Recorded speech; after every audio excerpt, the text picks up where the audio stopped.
চাইলেই মিথ্যা কথা বলা যায়, কিন্তু মিথ্যা কথা লুকানো অনেক কঠিন। একটা মিথ্যা ঢাকতে যেয়ে আর অনেকগুলি মিথ্যা বলতে হয়, আর এইখান থেকেই শুরু হয় অপরাধ প্রবণতার। আর অন্যদিকে সত্য দিনের আলোর মতো জ্বলজ্বল করে। যতই মিথ্যা দিয়ে সত্যকে ঢেকে রাখো না কেন, দিনের সূর্য যেমন উদয় হয় ঠিক সময় মতো সত্যও উদ্ঘাটন হয়ে যায়। আসসালামু আলাইকুম, হ্যালো ভিউয়ার্স, কেমন আছেন আপনারা? আশা করি আল্লাহ তাআলার অশেষ রহমতে ভালো আছেন। আলহামদুলিল্লাহ, আমিও ভালো আছি। বরাবরের মতো চলে আসলাম আজ আপনাদের মাঝে নতুন দিনে নতুন আরেকটি ভিডিও নিয়ে। আমার ইউটিউব চ্যানেলের পক্ষ থেকে সকলকে আন্তরিক অভিনন্দন এবং মোবারকবাদ। চলুন তাহলে আজকের ভিডিওটি শুরু করা যাক। ভিউয়ার্স, আজকের ভিডিওটি শুরু করলাম, এই যে বাসায় কিছু বই টই আছে, এইগুলো অনেক দিন যাবত একটু পরিষ্কার করা হয় না, বাইরও করা হয় না। এই জন্য আজকে সকালবেলায় উঠে এইখান থেকে ভিডিওটা স্টার্ট করে দিলাম।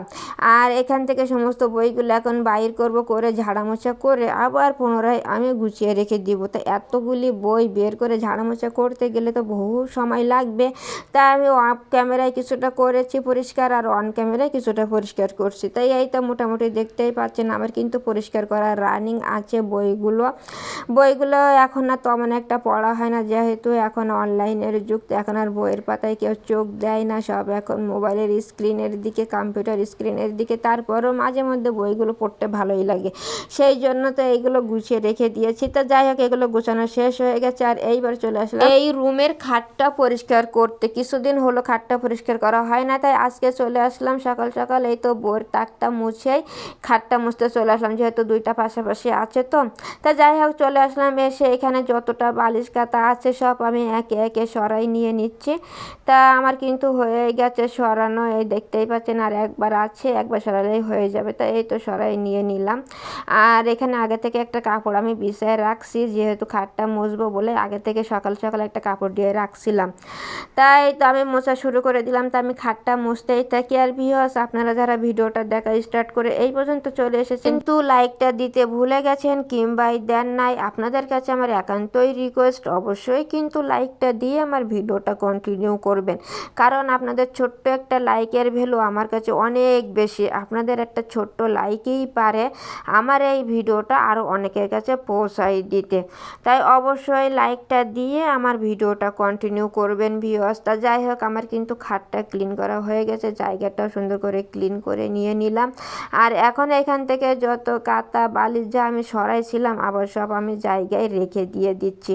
তাই এই তো আমি রাখতেই আছি একের পর এক। একটু তো সময় লাগবে ভিউয়ার্স, একটু অধৈর্য না হয়ে একটু ধৈর্য সহকারে কন্টিনিউ করে একটু মূল্যবান মন্তব্যটা দিয়ে দিবেন ভিউয়ার্স। কারণ আপনাদের মূল্যবান মন্তব্যের কারণেই কিন্তু আমি নতুন ভিডিও তৈরি করতে ইন্সপায়ার্ড হই সবসময়।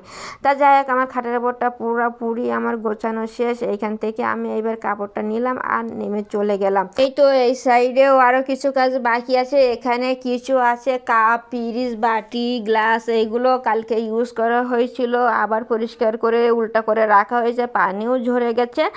আর এখন আমি এই তো একটা একটা করে মুছে উঠাই নিয়ে নিব। মাঝে মাঝে বাটি, কিছু খাওয়ার জন্য বাটি, এরকম প্লেট, ফ্রিজ, বাটির প্রয়োজন হয়। তা কালকে সেই রকমই কি একটু প্রয়োজন হয়েছিল, আর আজকে সেইগুলো আমি উঠাই রেখে দিচ্ছি। তো এখান থেকেও একটু আপনাদের মাঝে শেয়ার করে দিলাম ভিডিওটা, যেহেতু আমি দৈনন্দিন ব্লগ শেয়ার করি। যেগুলো আমার কাছে ভালো লাগে সেইগুলো আপনাদের মাঝে একটু শেয়ার করে দেই। তা আমার ভিডিও আপনাদের কাছে কেমন লাগে অবশ্যই কিন্তু জানাতে পারেন ভিউয়ার্স। আর আমার ভিডিওর বিন্দু মাত্র কোনো অংশ যদি আপনাদের কাছে ভালো লেগে থাকে তাহলে অবশ্যই একটু বন্ধু হয়ে সাথে থাকবেন, আর বন্ধু বান্ধবদের মাঝে একটু শেয়ার করে দিবেন, যাতে আমার একটু সাপোর্ট হয়। তা যাই হোক, আপনাদের সাথে কথা বলতে বলতে কিন্তু এখানে ফ্রিজ, তারপরে এই যে বাটিগুলো সব মোছা শেষ। এখন কাপগুলোও কিন্তু একে মুছে নিয়ে নিচ্ছি। তা কাপগুলো মুছে আমার ডান। এইবার গ্লাসে হাত দিলাম, গ্লাসগুলো আমার মোছা রানিং আছে। তা গ্লাস একটা শেষ, আর একটা বাকি আছে, সেটাও আমি মুছে নিয়ে নিচ্ছি।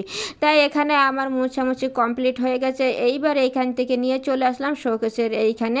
এইবার শোকেসের যেগুলো যেখানে ছিল আবার সেইগুলো সেইখানে রাখতে হবে। তাই তো শোকেসটা আমি ওপেন করে নিয়ে নিলাম, গ্লাসটা ওপেন করে নিয়ে নিয়েছি। নিয়ে এইবার প্রথমে আমি এই যে বাটিগুলো আছে, ফ্রিজগুলো আছে, ওইগুলো আগে রাখবো। তা ফ্রিজগুলো আমার মোটামুটি রাখা শেষ। এইবার বাটিগুলোও কিন্তু আমি রেখে দিয়ে দিলাম। আর এইবার গ্লাস দুইটাও আমি এই তো একে একে জায়গায় রেখে দিয়ে দিলাম। তা গ্লাস দুটো আমার কিন্তু রাখা হয়েই যাচ্ছে, এই তো রাখা শেষ। এইবার এখন আমি কাপ দুটো মানে একেবারে নিয়ে আসতে পারি না, তা কাপ দুটো ওইখান থেকে নিয়ে চলে আসতেছি আবার। তাই এই তো নিয়ে চলে আসলাম। এইবার আমি জায়গায় সেট করে রেখে দিয়ে দিলাম। তাই এই তো আমার শোকেসের ভিতরটাও গোছানো হয়ে গেল। তা ঘরের ভিতরে মোটামুটি আজকে যা কাজ ছিল আমার কিন্তু অলরেডি গোছানো হয়েই গেল। আর এইবার আমি কি করব, শোকেসের এটা একটু লক করতে হবে। লক না করলে তো আবার সমস্যা আছে, জানেন তো মাতব্বার ফাতেমা ও সব কিছু বাইর করে ধুয়ে দেবে, সব আর ভেঙে চড়ে নষ্ট করবে। তা যাই হোক, আমি কিন্তু এই যে লকটা করেই নিয়ে নিলাম, নিয়ে চাবিটা আবার রেখে দিয়ে দিলাম। দিয়ে এইবার আপনাদের মাঝে আজকে শেয়ার করব আজকের কি বাজার আনা হয়েছে। আজকে বাজারের ভিতরে আনা হয়েছে, আজকে তেলাপিয়া মাছ পাওয়া গেছে। সেই মানে যেটা মেন তেলাপিয়া মাছ সেটা আজকে পাওয়া গেছে, তো সেইটা অনেকগুলি আনা হয়েছে। আর এইগুলোই কিন্তু এখন কাটা বাছা করতে হবে, আর যেগুলো লাগবে সেইগুলোই আজকে রান্না করা হবে, আর যেগুলো লাগবে না সেগুলো আজকে রেখে দেওয়া হবে। আর আনা হয়েছে মিষ্টি কুমড়া। মিষ্টি কুমড়া পুরাটাই নিতে গেলে তো অনেক হয়ে যায়, তাই যতটুকু প্রয়োজন ততটুকুই আনা হয়েছে। আর মিষ্টি কুমড়া তো কেটে বিক্রি হয়, তাই সেইটাই আনা হয়েছে, এটাই এখন কেটে বেছে রান্না করা হবে। আর এখানে কিন্তু মাছ ফ্রাই করতে চলে আসলাম। ওই তো যে মাছগুলো আনা হয়েছিল প্রয়োজন মতো মাছ কাটা বাছা করে নেওয়া হয়েছে, আর এই তো ম্যারিনেট করে রাখা হয়েছিল। আর এখন একে একে ফ্রাই প্যানে দিয়ে লাল লাল করে ভেজে নেওয়া হবে। তো মাছ ভাজা শেষে চলে আসলাম, মশলা কষানো হয়ে গেল। মশলা কষিয়ে তার উপরে কিন্তু পরিমাণ মতো পানিটা দিয়েই দিলাম। দিয়ে এখন মশলাটা সুন্দরভাবে একটু মিলাই নিলাম। কি রান্না করা হবে আপনারা গেস করতে পারতেছেন নিশ্চয়ই। এখন একটু ঢেকে দিয়ে দেই। আর এই দেখেন ওখান থেকে কিছু মাছ নিয়ে এই তো ঝোলের ভিতরে অ্যাড করে দিলাম। দিয়ে এখন কিন্তু একটু নাড়াচাড়া করে নিচ্ছি। নাড়াচাড়া করা শেষ হয়ে গেছে, এবার একটু ঢেকে দিয়ে দিলাম। ঢেকে এই দেখেন ফাইনাল লুকটা মাছ ঝোলের অসম্ভব সুন্দর হয়েছে। আর এইভাবে মাছ ঝোল খেতে আমার কাছে অনেক ভালো লাগে। আপনাদের কাছে কেমন লাগে জানিও, ভালোই লাগবে না, কারণ অনেকেই ভেজে মাছ না রান্না করলে নাক ছিটকেন। তা যাই হোক, এইভাবে একবার ট্রাই করে দেখেন কেমন লাগলো অবশ্যই কিন্তু জানাবেন ভিউয়ার্স। তারপরে চলে আসলাম দ্বিতীয় রেসিপি। দ্বিতীয় রেসিপিতে আজকে আছে সেই মিষ্টি কুমড়াটা যেটা কেটে বেছে নেওয়া হয়েছে আর মশলার উপরে অ্যাড করে দেওয়া হয়েছে। দিয়ে এখন কিন্তু সুন্দরভাবে এই যে নাড়াচাড়া করে নেওয়া হচ্ছে, অর্থাৎ মশলার সাথে কষিয়ে নেওয়া হচ্ছে। এখন কিন্তু এটা ঢেকে দেওয়া হলো। আর এই দেখেন কষানো ডান। এখন কিন্তু এই যে পানিটা দিয়ে দেওয়া হলো পরিমাণ মতো। পানিটা দিয়েই এখন সুন্দরভাবে এই যে আমি মিলাইয়া নিয়ে নিলাম। তাই তো মিলানো মোটামুটি হয়ে গেছে। এইবার একটু বয়েল আসবে, তাই তো একটু ঢেকে দিতে হবে, তাই ঢেকেই দিয়ে দিচ্ছি। এই তো ঢেকেই দিয়ে দিলাম। এই দেখেন ঢাকা শেষ। এইবারে দেখেন মাছ দেওয়ার টাইম চলে আসছে, তাই মাছগুলো দিয়েই দিলাম, কিন্তু মাছগুলো তো এক জায়গায় পড়ছে। এবার এইখান থেকে নিয়ে সমস্ত তরকারির উপরে দিতেই হবে। তা আমি একটা একটা করে দিচ্ছি। মাছ তো সেন্সিটিভ জিনিস, ভেঙে যাওয়ার সম্ভাবনা থাকে, তাই তো আমি আস্তে ধীরে ধীরে একটা একটা করে দিতেই আসি। তাই এই তো একেবারে তলায় চলে গেছে, ওইখান থেকে আবার বের করে করে সমস্ত তরকারির উপরে দিয়ে দিলাম। তা মোটামুটি দেওয়া শেষ। এইবারে কিন্তু আমি একটু সাইজ করে দিব।